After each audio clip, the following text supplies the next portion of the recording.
Poverty is central to that. For every child to be lifted out of poverty, Prime Minister, will you agree that they need to live in a safe, warm, secure home?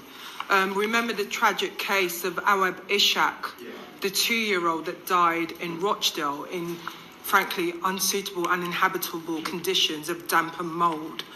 And it's welcome that the new government has set its priority on tackling this issue. Prime Minister, when this new regulation is highlighted and brought in later this year, are you confident that this legislation on tackling damp and mould will be enforceable? Yes, I think it's really important, and thank you for highlighting it, because it was a terrible case that in this country, in these times, anybody could die in those circumstances. So that's why we made the pledge to put it into law. We've put it into law, and we will. I don't think we can simply say that that law on its own will do all the work that is needed. That is why we've strengthened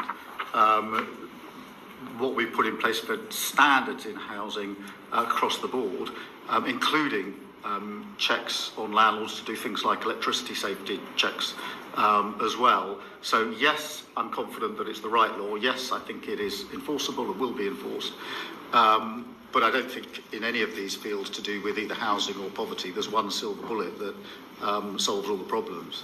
Because one of the issues, Prime Minister, you may be aware, is that a number of landlords, including local authorities, are saying that they're struggling in terms of the funding and enforcement to carry out those necessary checks.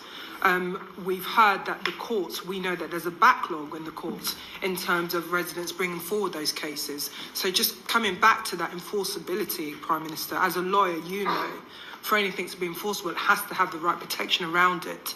So just wanting to know if there's been discussions and that interdepartmental discussions to make sure that these cases are escalated when tenants bring them before the courts.